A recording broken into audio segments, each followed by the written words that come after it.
Hello everyone. Thanks Caleb for the handoff. We are about to start this session about UHD, HDR, NGA and HFR. Thanks for joining. I think we'll still have Julien on the line, but this time as a moderator. Thanks Julien for staying with us. I'm Thomas Burnichon. I'm Athem's Director of Technology. I'm with Athem since about 10 years now. And today we'll focus on how we can impress end user with new generation experience. So if you allow me, since some of you might be joining late, we'll start with a few slides on the corporate aspects, and then move on to basic principles of UHD, HDR, NGA, and HFR. Obviously, at any point, if you have questions, do send them over the Q&A section to Julien, that will either respond to it directly or raise them to the audience for everyone to share. Let's try and keep this a bit interactive.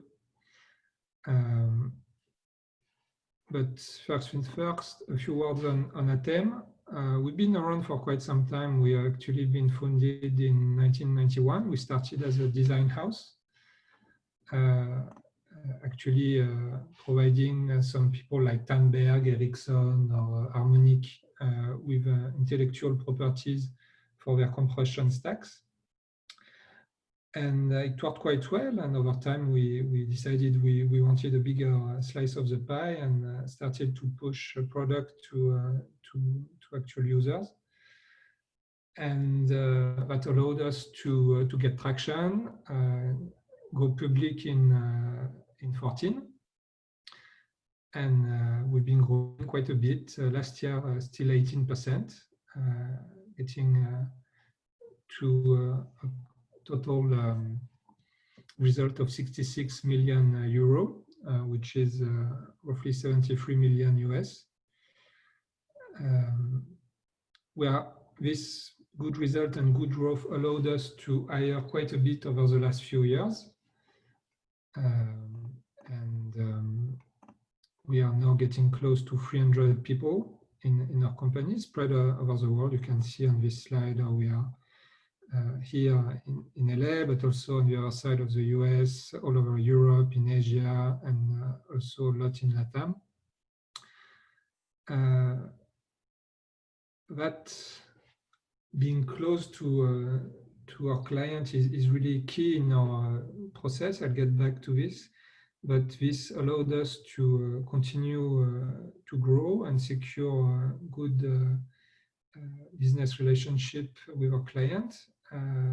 That goes in some cases in the direction of more partnerships. And again, I'll go back to this. We are still principally differentiating on technology. So we file over time over 40 patents, and we continue to aggressively pursue more patent filing, which is not so much a source of revenue in itself. It's more of a cost, to be honest, but it's really a way to stimulate our energy and focus our effort toward really moving the needle in terms of technology. A few words on how we move forward. Of course, it all starts with the investment in people, but also in technology, in order to innovate and make a difference. This allowed us to basically convince top tier 1 broadcaster, IP, cable, satellite operator throughout the world to go with us and deploy with us, because we were basically providing a stronger solution and a stronger vision than the competition. We are really making all efforts to secure this cooperation not as one-off, but really as sustaining relationship. Basically, we want to understand where our clients are today, but also where they want to go over time, and make sure we stay relevant in that move, and we actually help them basically roll out this vision. And this really trickle down the whole organization at that time. Of course, we have steering committee where we get people from HQ to fly over and basically meet the people and agree on high-level strategies. But we also do have people on site that really spend time with our client to understand what they are going through day to day and what issues they are facing and how we can really help them. And this is working quite well. Of course, this gives our client direct impact on our roadmap, and basically they can really leverage our agility and get what they want when they want it. But at the same time, on our side, it gives us a lot of visibility in terms of revenue, so that we are confident about our investment in people and in technologies. So basically, this is where we close the loop and feed this cycle and kick it forward so that we continue to further differentiate and close more deals and so on and so on. Now, if we are looking specifically on the technology side, we are really big on video technology standardization.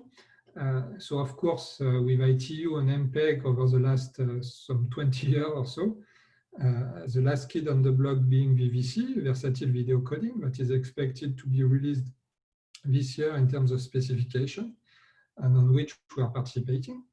But there are also others. This time around, we have a pool of codec in the works. We also have EVC for essential video coding, also known as MPEG-5, and even LC-EVC, so the low complexity add-on layer that we are working on as well. So it's really interesting time in terms of codec. But that's not all, in fact.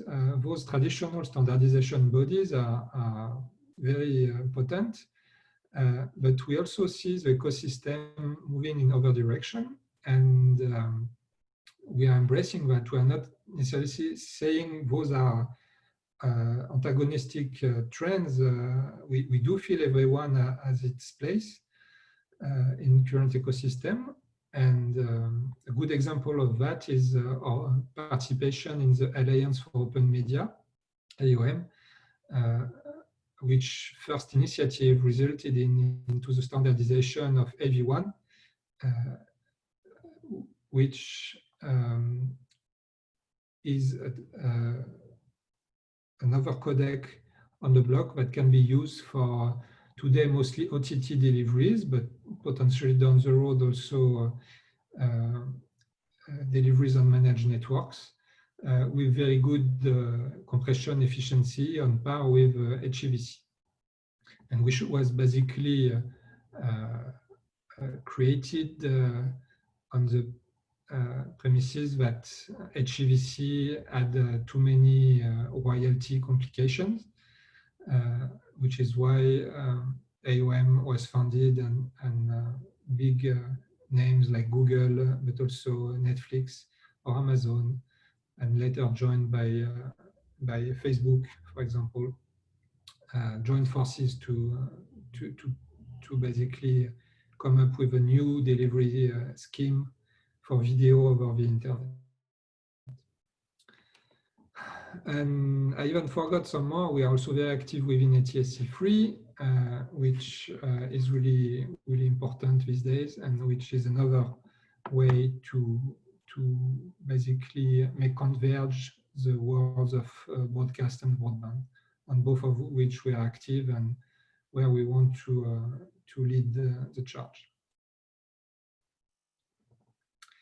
Now, thanks for bearing with me with that. I hope that was useful for some of you who might have had some question about ATEM in general. Now let's move to the core of this presentation about UHD, HDR, NGA, and HFR. So first, I'll stay on the high level with some basic principles. The whole thing usually can be explained by starting with a very simple fact. Users are trained by the marketing machine of big companies like Samsung and the likes to understand that more pixel is better, which is why over the course of the last few years, UHD and 4K have been very used through the industry to push for a new user experience. The problem with that is that by itself, those higher resolution don't make a very strong impression on the average end user.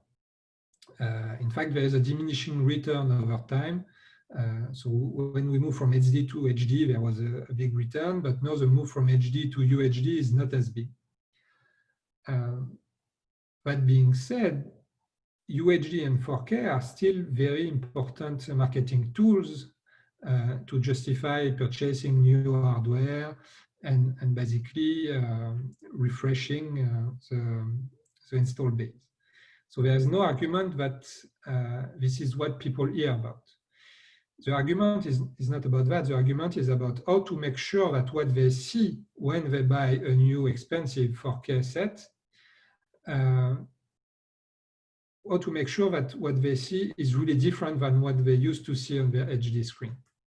And to solve that problem, basically, we come up, I mean, we as an industry, with other tools besides higher resolution, and namely higher temporal resolution, so higher frame rate, but also, so it's still more pixel, but at a higher frequency instead of a higher spatial resolution.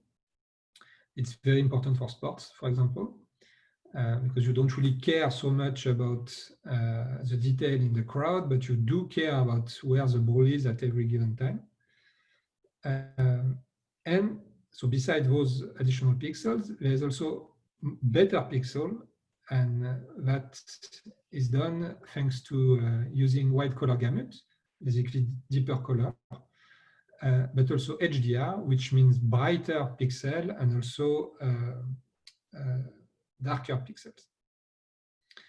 And with all that combined, the end user experience is significantly changed and improved. So we'll start with wide color gamut, which is not always the most discussed in our professional circles, but it's still very important. In fact, in many cases, it goes along HDR. So when you're talking about HDR in generic terms, more often than not, it actually includes also wide color gamut. But technically, it's different concepts. So let's talk a little bit about that. Basically, the color you see here on the right is every color that the average human eye can see, centered on a white D60 file that you see here. But in fact, in our traditional broadcast deliveries, we were bound to the inner triangle, which was standardized in a specification called BT709. And as you can see, this triangle is very small. In fact, you can't accurately represent per this spec most of the color on average human eye can see, which is why the industry came up with a new standard called BT 2020, which encompasses a much broader scope of the human vision, allowing to basically be able to transmit and hopefully display precisely more colors. This is obviously a simulation on your screen, but it basically means that your colors can be more intense. Something interesting to note is, in fact, that those this big triangle relies on pure spectral primaries. So the tip of the triangles are on the edge, achievable with one single frequency, which is important for things like laser projections. And yes, basically what you get in the end is more colors. If you allow me, why does it matter? It matters because it's good for today, and it's also a good design for the future. Basically, today, INTVs can accurately display P3 colors, which is a triangle more or less between the two, with a tiny exception on the deep reds. But basically, it's between the two. And the good news is you have quite a bit of content available out there in this color space. Why is that? It's because it's the one used for the digital cinema. So the grades that were done for cinema were done in the P3 color space, and they can be reused, and there's a lot of them available, and now they can be accurately sent and displayed at home, whereas before it was just not feasible. Basically, the content that was sent was in the small triangle, and it was up to the TV if it was able to do more, to somehow extrapolate to what it was capable of doing, which every TV would do differently, leading to inconsistency in terms of user experience. So that's why this matters now. Now, if you're asking why is that good going forward, it's also because there's this room of improvement. As we've seen in 7 and 9, the TV sets, as they were exceeding this triangle, they had no choice but to extrapolate. Now this time, as they go beyond P3 and closer to full 2020 coverage, well, instead of extrapolating, they'll be able to use what's actually in the payload we send them, because the design would have been future-proof enough to already include ways to represent colors that maybe today are not available in the source and not available to display, but that might be in like 5 years, 10 years from now. I hope this makes sense, but in a nutshell, what I'm saying is that this design of 2020 color space is good now, but is also will remain relevant for the foreseeable future. Now, if we move to another aspect, which is not deeper colors, but brighter pixels and darker pixels, we have first to take a step back and discuss a little bit how our human eye works, basically. Something very fundamental to understand is that our human eye is not linear at all. Basically, the luminance that is all around you can be measured in nits, colloquial term for candela per square meter. And we can see a tremendous range of nits level, which is why on this scale here, I don't have a linear scale, I have a logarithmic scale. And our eye can see in a very dark night, and also in the bright sun outside, and basically we can adjust to it. Of course, there is some physical aspect to it. The first and foremost, our iris adaptation, which means that if you're looking at a zone that we can see without having to spend some time to adjust, which is happening when you go outside, and for a minute or two you are blinded, but then it gets better. But if you don't want to make people adapt in front of their TV, and thank God, at least for now, it's not where we are. It's already reduced to this solid green zone called instantaneous human vision. So that we can have without having to take time to adjust. Now, the old TVs, they were able to go from like 0 to 100 nits,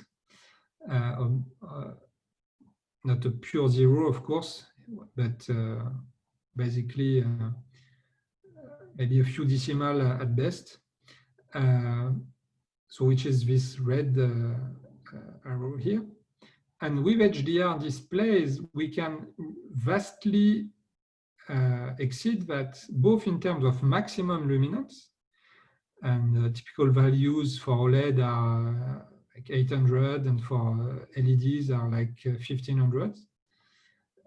But also very important, we can also go much darker than we used to with those HDR displays, especially the OLED ones that can have very, very beautiful darks and blacks. And of course, very high-end cameras now can actually capture more than this. So we are not bound by what can be captured. We are still bound by what can be accurately rendered on the TVs. But still, you have to realize that this HDR introduction on the consumer market really changed the game. It was the first time that consumer at home had actually something that was of higher fidelity than what was in the cinema. And so a lot of the processing chain upstream had to be adapted, and is still, in fact, in the midst of being adapted.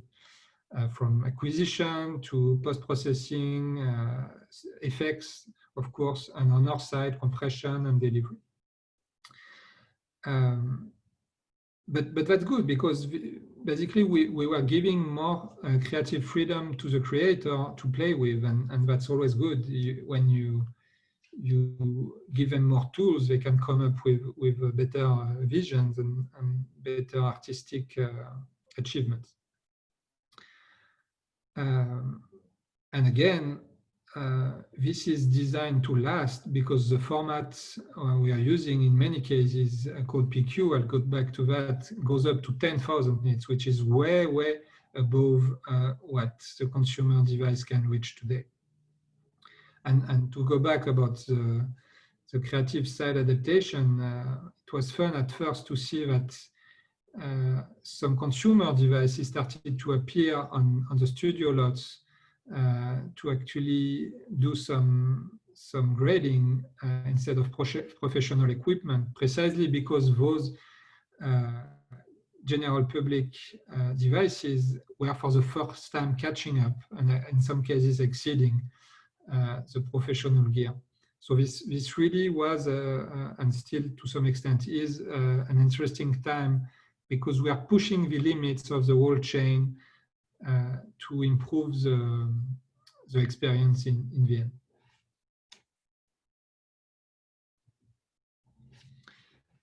And again, a simulation to show you what it can result into. It doesn't really represent how we can improve the darks, but for that you really need to see an OLED screen in a dark room, which is something I encourage everyone on this call to do when they get a chance, if they did not already. Now, how does it work internally? It works using a few curves that I will basically describe now. First, so allow me some taxonomy. Bear with me. There will be OOTF, EOTF, OETF, but it all comes down to be really simple. Don't be afraid. OOTF, or optical transfer function, is the transfer function to get from what was captured to what the display at the end is rendering. And in fact, that transfer function can be different than identity because of all the non-linearities, but also because of all the limitation of the transmission chain. So we need to make sure that we accommodate for that. And in some cases, there are also some artistic aspect to it. But now, for the two curves most of you might be faced with, let me introduce the OETF, or optoelectronical transfer function, which basically turns the thin light into what will be encoded and transmitted. And then another similar but different concept is the EOTF, or electro-optical transfer function, that turn it back into what you will consume at all. Well, on the traditional SD and HD 709 days, we had two curves, one defined in 709, basically turning the luminance, so the scene on the left, into code values, defined early on and very straightforward. And one on the other side that was much more recently defined in BT 1886, which allows it to turn it back to what the TV is displaying. Why was it defined so recently? It's because it was a key element of differentiation between TV manufacturers. So getting them to agree on something was obviously very tough and could only happen once basically all this market was behind them and they were focusing on the new one. Now, if you look closely at those blue curves, you see that they are only addressing a tiny bit of the luminance range. And that's normal because it was designed by definition to go up to 100 nits. In many cases, TVs over the last few years have been exceeding that and by themselves extrapolating it to things like 300 nits. That's fine. But if you start to go much above that, it really goes beyond the initial design. And it was not meant to be used like this. So which is why something else was designed, including by Dolby engineers, called the perceptual quantizer, and which was standardized and made free for everyone within SMPTE 2084. This curve first allow to reach much higher luminance levels, up to 10,000. So that's already good because that allows you to accurately represent a much wider range of luminance. But the second aspect of it is that the form of this curve is actually respecting the average response curve from a human eye, which basically means that one step on one side of the curve corresponds to something you can notice, just like a similar step on the other side. Things are bright.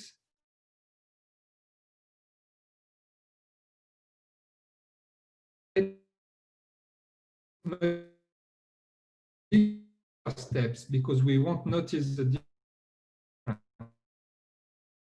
As when things are dark, you need to make much smaller steps. It means that you are much more efficient in the rendition of the content. Of course, on the blue side, we did not use that back in the days because we preferred to use another response curve, which was the cathodic ray tube response curve. For technical reasons, basically, but cathodic ray tube are barely around anymore, and we are in a numeric day and age. So the meaningful response curve to use now is the one of our eyes, which is precisely what the red curve is doing. Now, if you want, we can make things even a bit more complex by introducing a new curve, which is the green one called HLG for hybrid log gamma. And basically, as its name indicates, it's an hybrid between the other two, which for high luminance gets closer to the PQ, but which for low luminance is close to the traditional SDR curve. And this curve was designed mainly by BBC and NHK engineers with backward compatibility challenge in mind. So the red curve is meant solely for HDR, whereas the green curve is meant to deploy HDR in an ecosystem where you still have some receptor limited to SDR capabilities. Okay? Good. Now moving on. Again, if there's any question, feel free to use the Q&A section, and Julien, interrupt me if needed. For now, I'm not saying much, but don't hesitate. And please bear with me, because we just mentioned some nice curves, and now we are moving a step further by introducing some metadata consideration. As you understood from the previous slide, basically, both on the color and on the dynamic range, the new 2020 color space and 2084 PQ transfer characteristics, those are, let's say, significantly over-designed so that we can do more than the current technical capabilities we have, and we don't need to change yet again the spec in like 5-10 years when the technology will have catched up. The problem when you over-design is sometimes there is a bit of a waste, and this is where metadata can really help to minimize this waste. Basically, there's two kinds of metadata, the static ones and the dynamic ones. With static ones, you can describe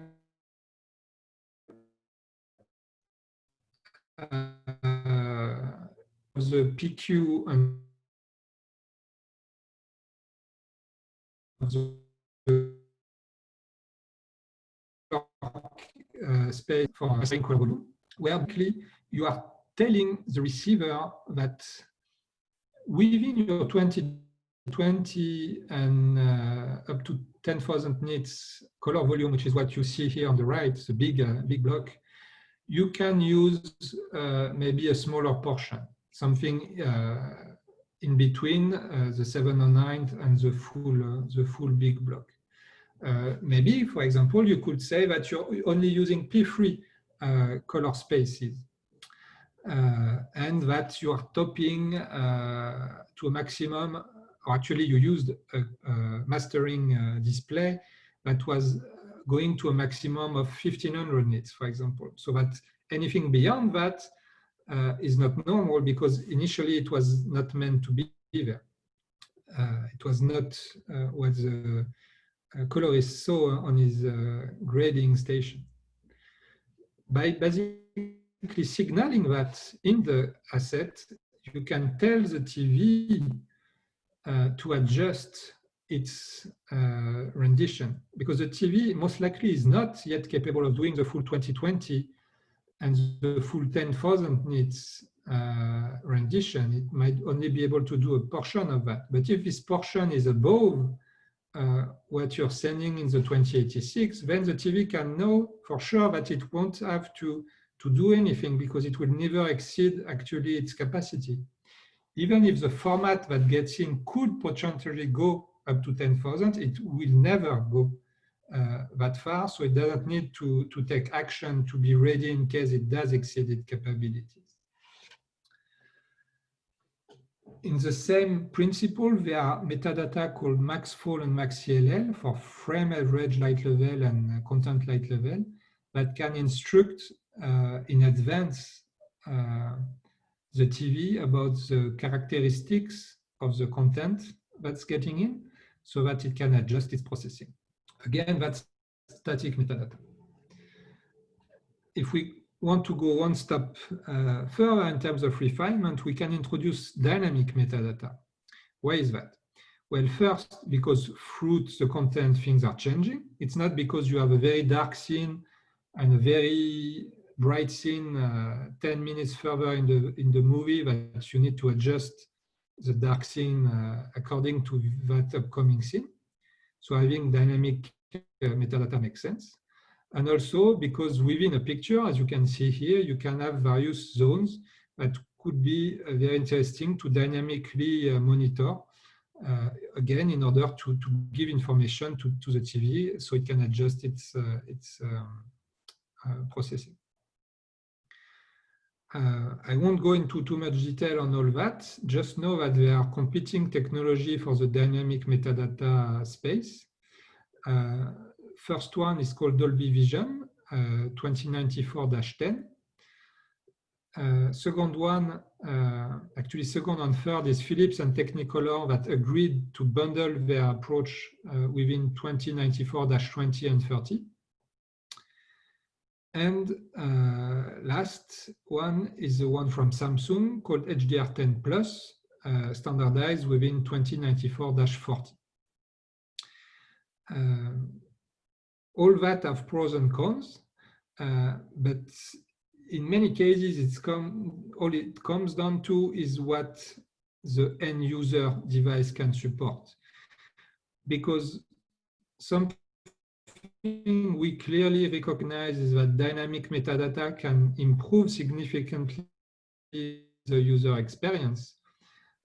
So it's good to have them on top of static metadata. But in many cases, it's not like you have a choice between all three. You have maybe one, maybe two on some devices. But if you want to get the best experience on all devices, you basically need to pick yours depending on what the device can support. And this is exactly what Yuri summed up in this nice drawing here, where we see that the market on the device size is clearly fragmented, and that if you want to basically address everything, you need to be really flexible, because you can't address, for example, a Samsung set like you would an iPhone or an iPad, or even an LG TV.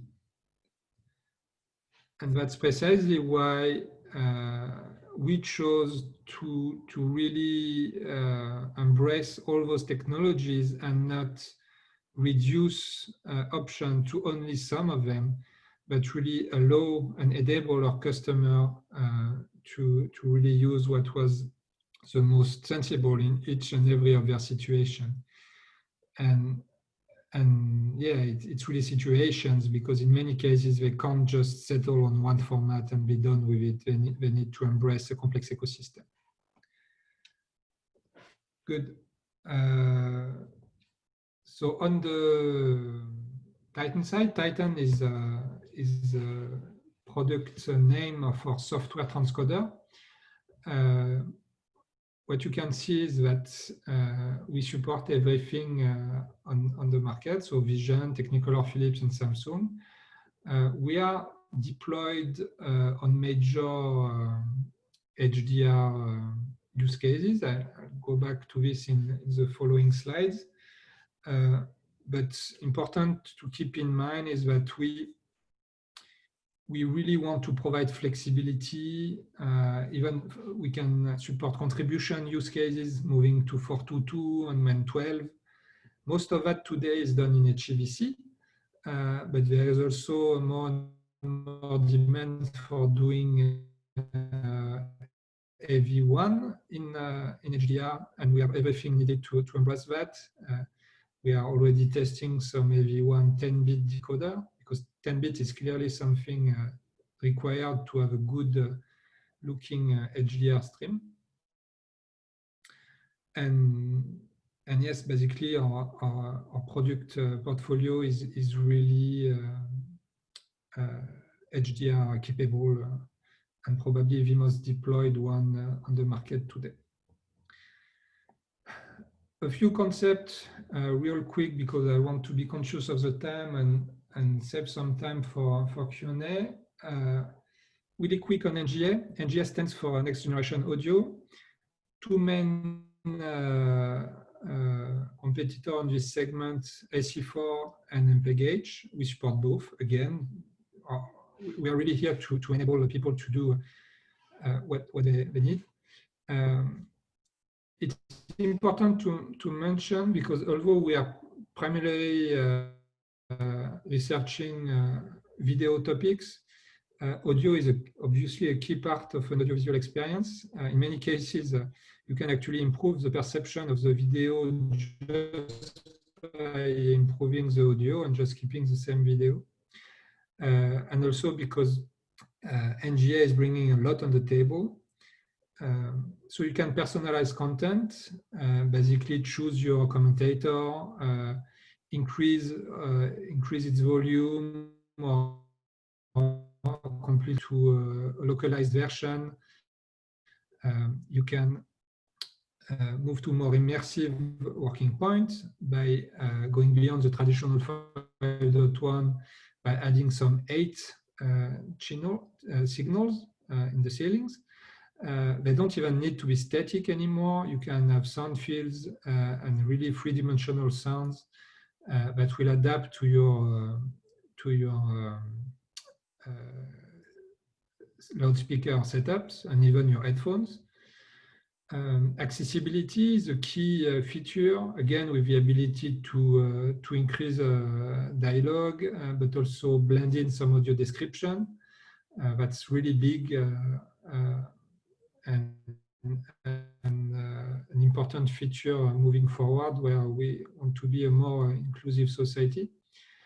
And last but not least, adaptability of the same payload to be distributed on many networks, and sometimes simultaneously on multiple networks, with the ability to combine, for example, a main broadcast and with some additional element being delivered over the top, like an audio descriptive feed, like an additional language, and so on. MPEG-H,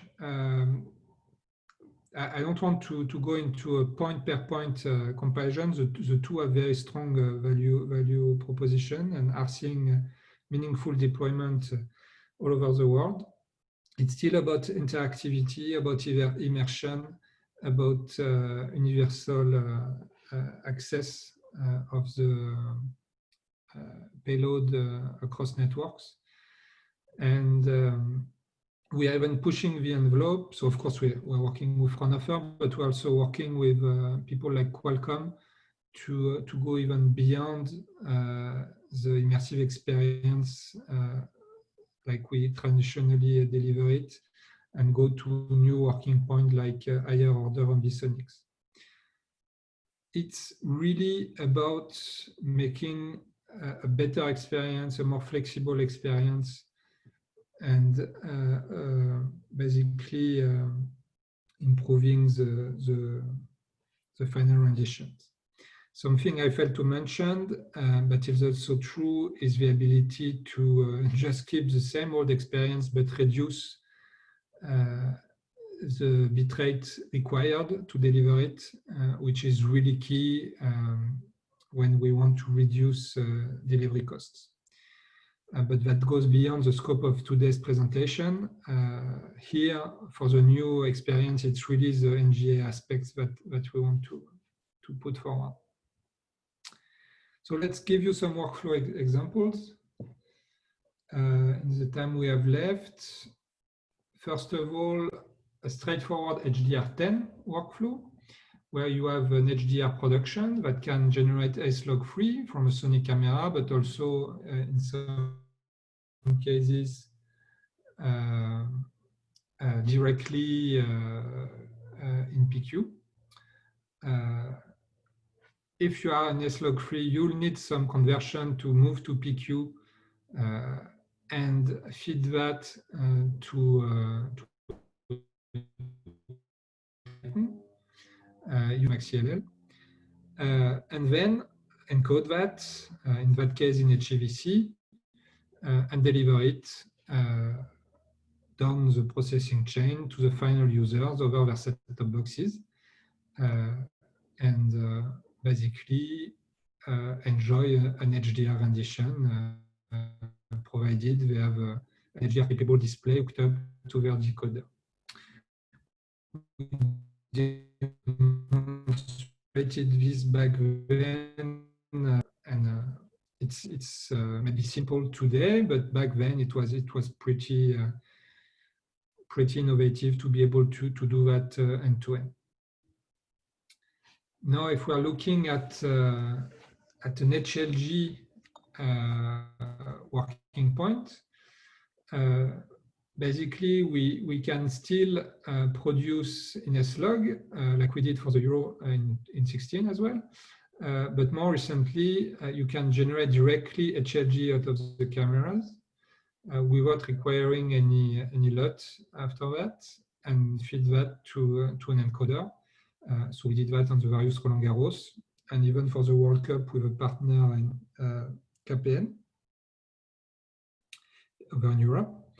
And basically, in that case, instead of using the PQ curve I introduced initially, we use the intermediate one called HLG, and we can distribute that instead of an HDR only decoder like in this first example. Here it's two decoders that can be HDR or HDR.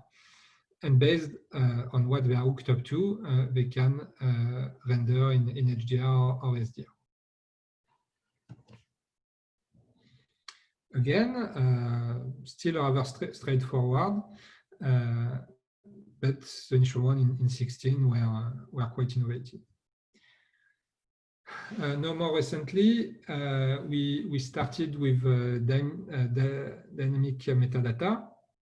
First at Roland Garros in 17, but also in 18 in the world first Dolby Vision sports live transmission with the Tencent Penguin game.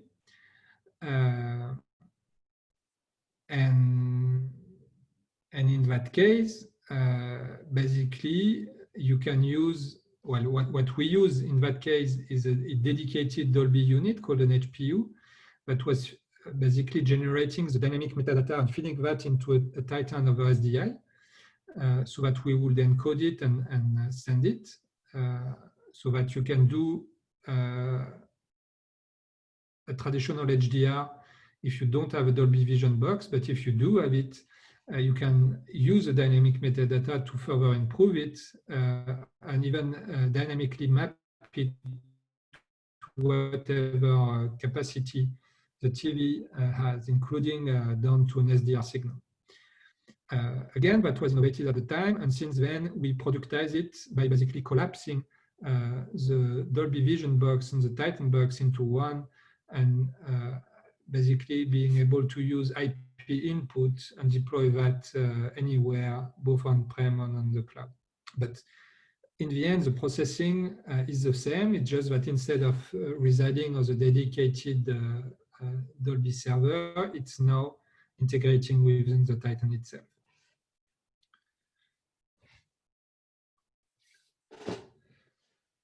One more example where we want to basically use an SDR production. We did that at SKB in Korea, and there is even an Arte channel in France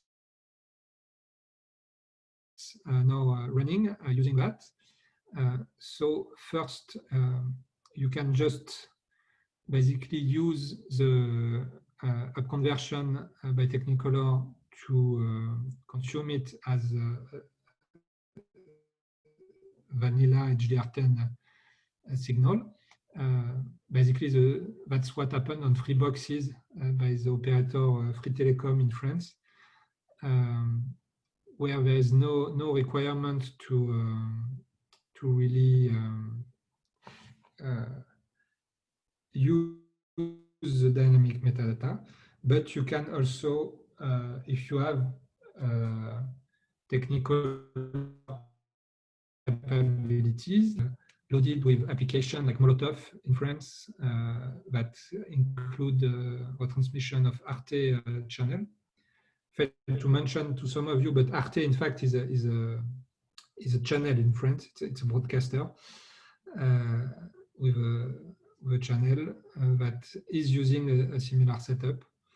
And you can basically use two approaches, SL-HDR1 and SL-HDR2. In the one, which is what SKB was using here, you see that the base is an SDR. But in HDR2, the base is an HDR10, which is what Arte is using. So slightly slight variation of the two use cases. But in the end, the main idea is that you can combine a base layer and choose what target audience you want for this base layer, and then extend it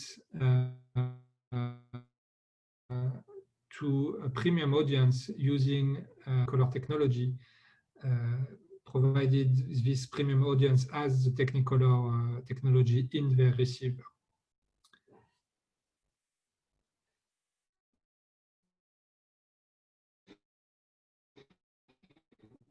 Okay, actual deployment, going into more specific details rather than generic workflows, where I still gave some examples, but where I wanted to cover generic designs.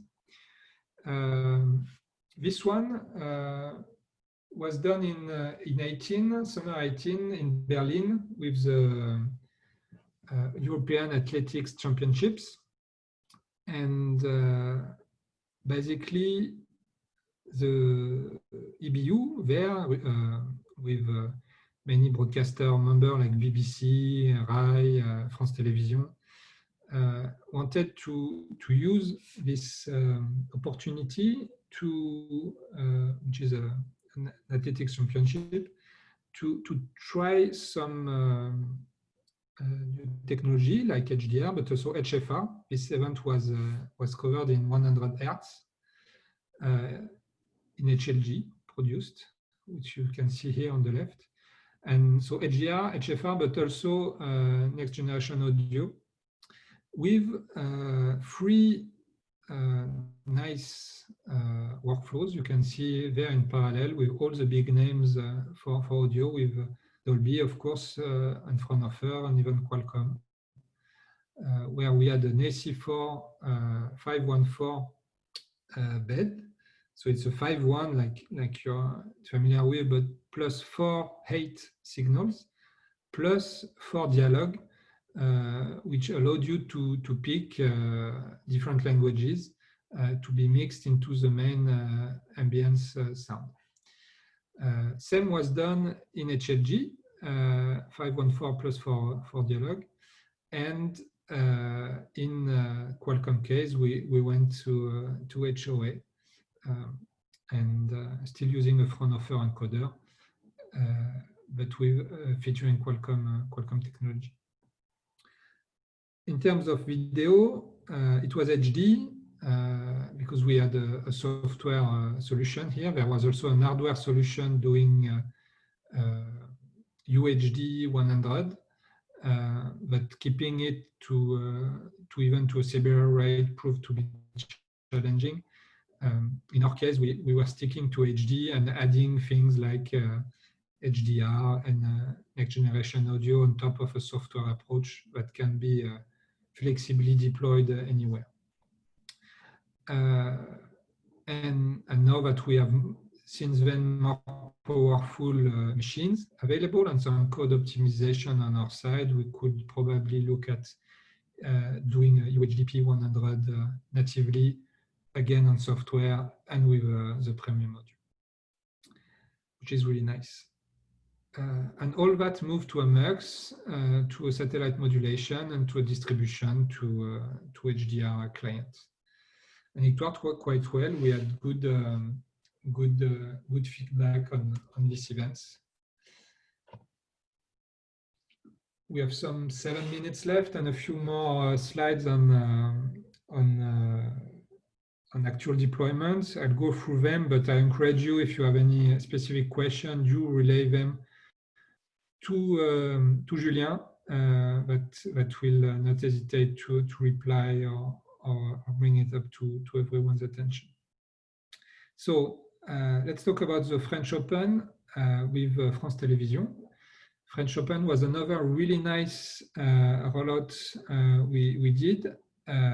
So this one is from last year. We are usually covering Roland Garros every year since probably 4 or 5 years now.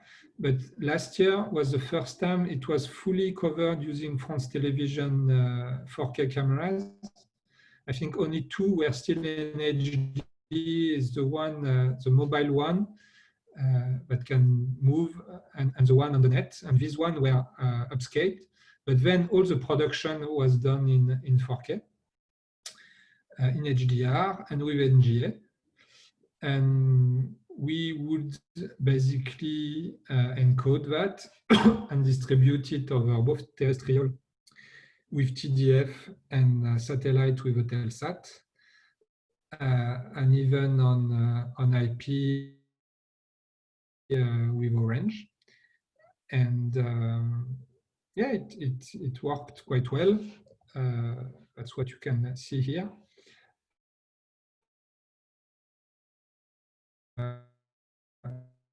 We are focusing on where we're using Technicolor dynamic data in SL-HDR 2 with the base in HDR, and with MPEG-H in 514 plus 1 dialog. You might ask yourself, why have a separate dialogue if you just have one, because you can't choose between like English and French. Here it was only French, but what's really nice about having it separate is for accessibility. Or if you can't stand the commentator, you can just turn it off. But if you do like him, but you have some difficulty to understand what he's saying, you can turn it up and make sure it's more intelligible to you. And of course, France Television being tax-funded, accessibility is on top of their priority list. So we're glad we are able to help in that regard. And then, yeah, it can go over satellite or over terrestrial with no further specific adaptations. What we did at the same time internally within France Television was to encode that for OTT deliveries, which is what you see on the bottom part. So you see that the base was in HDR10, which means it's SL-HDR2. And it allowed to prototype a bit this delivery chain and make sure that the player would basically work well and also accept the next generation audio without too many issues. So that was a very successful deployment for us, which led to some interesting discussion on how to optimize every step of the processing.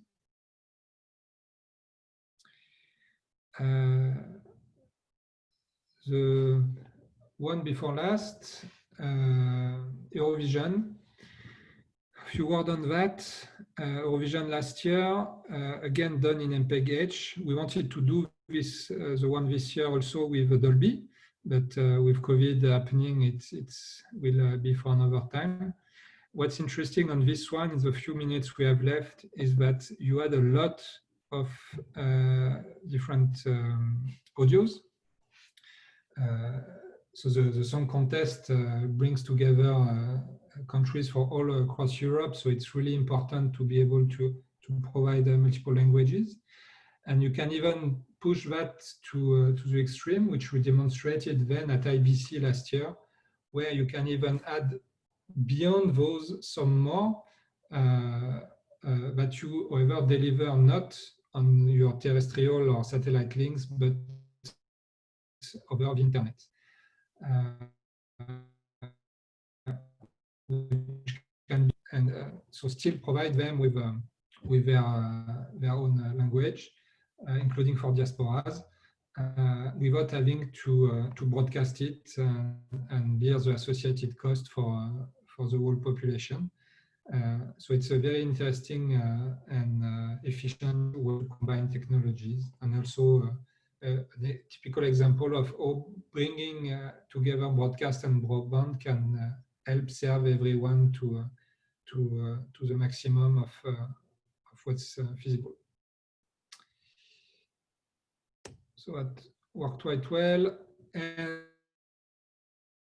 And real quick, Rock in Rio, a few words. A rollout that we did in terrestrial to demonstrate that the upcoming ESDB-TB standard was basically able to work well. With a base this time in SDR in 1080i, but with enhancement capabilities for devices that are compatible with new generation experience, both in terms of audio and video.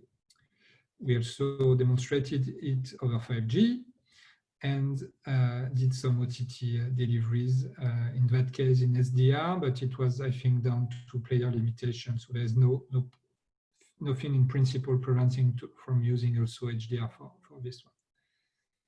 Okay, that's it for me. I really hope this was useful to you, and you will now conclude our race for the American part and hand off to our APAC colleagues. I think Gauthier is the next one on the list with a presentation on scaling your media supply chain.